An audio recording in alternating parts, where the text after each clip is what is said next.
Welcome back to another video on my channel. The aim of this video is to share some knowledge about recoverable items folder structure in the Exchange Online environment. I'll talk about the importance of it, and we'll also go through the list of all the subfolders in the recoverable items folder. Alright, so without wasting any more time, let's get into it. There are two subtrees in every mailbox. There is IPM, which is interpersonal messaging, and the other one is non-IPM. All the folders that end users see in their Outlook or OVA or Outlook mobile app are part of IPM subtree. So folders like inbox, calendar, sent items, etc.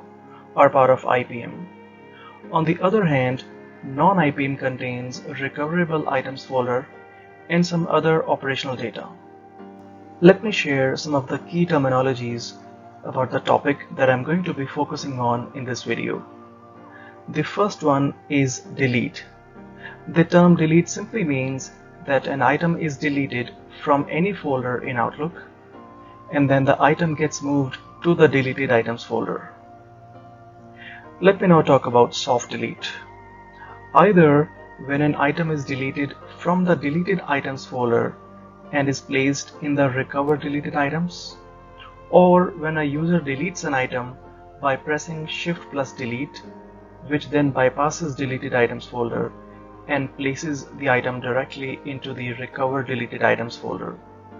Both of these actions are called soft delete. The last one is hard delete. If a user purges a deleted item by using the recover deleted items feature in Outlook or in OVA, this is known as hard deletion. Moving on, I'm now going to be talking about the benefits of recoverable items folder. One of the major benefits of recoverable items folder is that it has got its own storage quota, which is separate from the primary mailbox quota. If the mailbox is not on hold, then the quota of recoverable items is 30 gigs. However, as soon as hold is enabled, or if a Microsoft 365 retention policy is assigned to a mailbox, quota automatically increases from 30 to 100 gigs. All the data in the recoverable items folder is indexed. Therefore, you can use e-discovery or content search in the compliance portal to fetch the data. Additionally, recoverable items folder can prevent data from getting deleted permanently. And finally, with the help of audits folder inside the recoverable items, we can keep track of all the modified data. Moving on, now we have the folder list of recoverable items. The first one is deletions. When an item is soft deleted, it gets moved into the deletions folder, and users can recover item from this folder by clicking recover deleted items in Outlook or in OVA. The next one is versions. This folder keeps a copy of the original as well as any modified items, given the fact there is litigation hold or Microsoft 365 retention policy is enabled on a mailbox. The next one is purges. This is one of the important folders in the complete list, as this contains all the hard deleted items when a mailbox is on litigation hold or if single item recovery is enabled. I will discuss about the concept of single item recovery in a bit. The next one is audits. This folder stores the audit logs of a mailbox. By default, auditing is enabled on all the mailboxes in Exchange Online environment. The next one is discovery holds. When you enable Microsoft 365 retention policy to a mailbox, then this folder contains all the items that are hard deleted. The next one is calendar logging. All the data related to calendar changes are stored in this folder. And the last one is subtrate holds. This folder contains data pertaining to Teams chat when you either enable litigation hold or if a Microsoft 365 retention policy is assigned on a mailbox. This folder also contains the original as well as any edited Teams messages. Alright, moving on. I will now discuss about the single item recovery feature. By default, single item recovery is enabled for all the Exchange Online mailboxes. So what this means is users cannot purge emails from the recoverable items folder. On the other hand, if single item recovery is disabled, user can purge emails from the recoverable items folder. In Exchange Online, single item recovery is enabled for 14 days. However, you can change the duration to a maximum of 30 days by running this PowerShell command. Alright, so let's jump into the demo now. Now, I will show you how the quota of recoverable items increases automatically after we enable litigation hold on a mailbox. So this is the command that you need to run: get mailbox followed by the email address and then the parameter recoverable items quota. We can see it's currently set to 30 gigs. Let me now enable litigation hold on the same mailbox. And now I'll run the same PowerShell command again to check if the quota has been increased or not. Okay, we can see mailbox quota has been increased to 100 gigs. The reason why additional space is added to recoverable items is because once the litigation hold is enabled, no items can be permanently deleted, and thus it needs to be able to store more data than it usually does. Further, if the recoverable items gets full, it impacts a mailbox in many ways, like user cannot delete emails and managed folder assistant does not delete items based on the retention settings of a mailbox. Now I'll guide you how to view all the recoverable items folder using a PowerShell command. So we have to run get mailbox folder statistics followed by the user's email address and then the folder scope. So here is a complete list of all the subfolders under recoverable items. You can also add another switch to view the folder size as well. Alright, so now there is another way to view the same folders, and that is through the tool called MFCMapi. You can download using this URL. Let me open this tool and then click Tools. So let me scroll down, and we have to make sure that these two options are checked, which is MDB online and Mapi_no_cache, and then click OK. Now Sessions, log on, select the Outlook profile for which you would like to view the folders, and then click OK. And then you have to double click on the user's email address. Now I have to expand root container, scroll down, and then look for top of information store. So this is nothing but IPM subtree. So this contains all the folders that end users can see in their Outlook client. And if I scroll up and expand recoverable items, this is nothing but non-IPM subtree, which contains the folders that end users cannot see in their email client. So if you want to see the email, you can simply double click on any of the folders and then it will show you the item.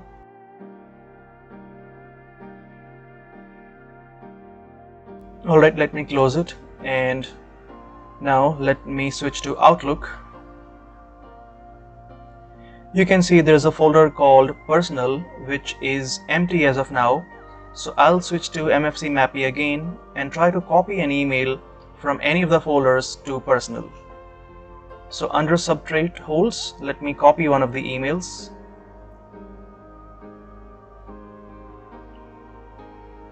And now I'll go back to Personal folder using MFCMapi tool.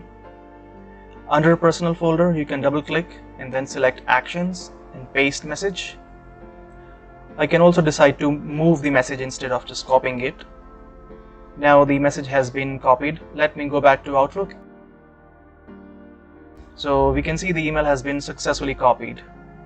Similarly, you can also move this email back to where it was.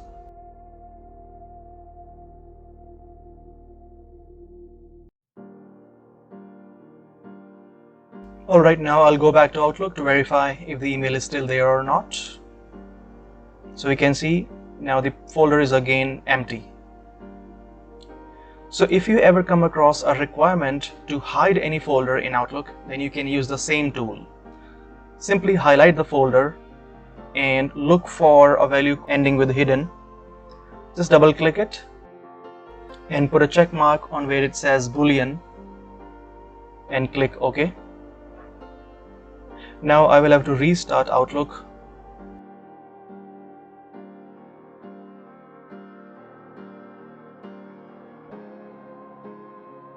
So we can see that personal folder is no longer appearing. So this is how you can hide a folder. Let me unhide it now.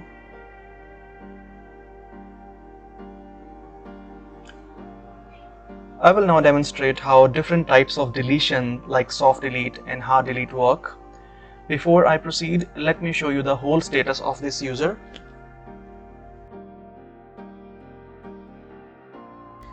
We can then click Manage Litigation Hold. And we can see litigation hold is turned off for the user Daniel. Now I'll run another PowerShell command to view the single item recovery status for this user, and then we can also change the retention period of single item recovery. So we can see single item recovery is set for 14 days. So we can run set-mailbox command to change the duration from 14 days to the maximum limit, which is 30 days.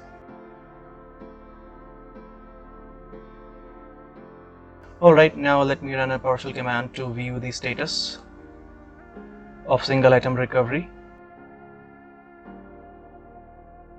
Alright, we can see single item recovery is enabled and the data will be retained for 30 days. Alright, so let me go back to Outlook now. If a user simply deletes an email by right-clicking on it and select delete, email then gets placed in the deleted items folder. This action is called delete. Remember, this is not soft or hard delete. If user then deletes an email from the deleted items folder, email gets placed into the recover deleted items. And this action is called soft delete. Let me click folder recover deleted items. So from here, user can either restore this email or purge. Let me restore it for now. Now let me move it back to inbox. I will now soft delete this email again by pressing Shift plus Delete.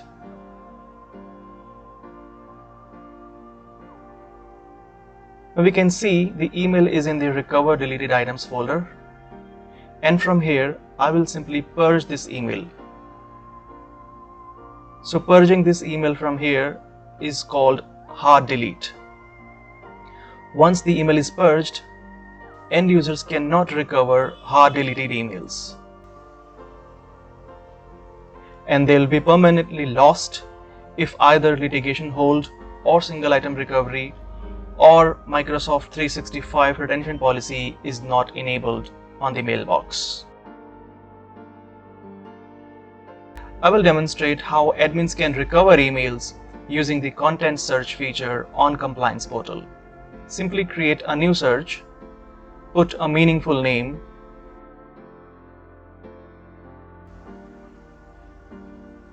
search for user's email,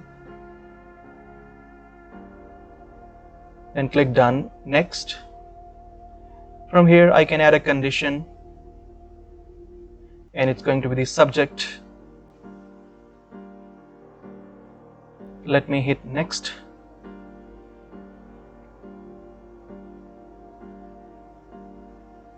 And submit. It may take a few seconds to complete.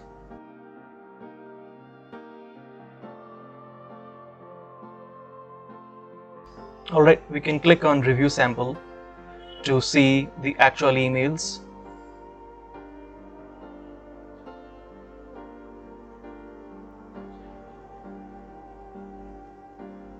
Alright, now it has returned the results, and it's the exact same email that we hard deleted from the Outlook. I will now export this email into a PST so I can see the folder where this email actually resides, because from content search we cannot see the folder name. Alright, let me just click export.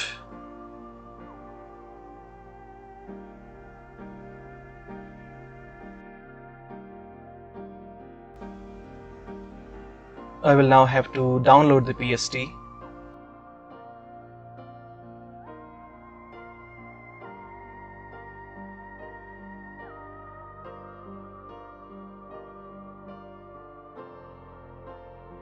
So PST is about to download. It's done. Let me import the PST into Outlook.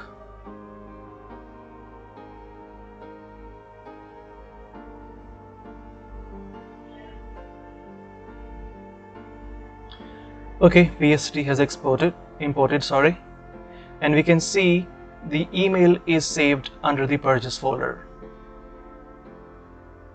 We learned earlier, if either litigation hold or single item recovery is enabled, then purchase stores all the hard deleted items. By now, you have understand that emails are not permanently deleted if a mailbox is put on hold or if Microsoft 365 retention policy is assigned. The question is, what mechanism stops email from getting deleted from the recoverable items folder?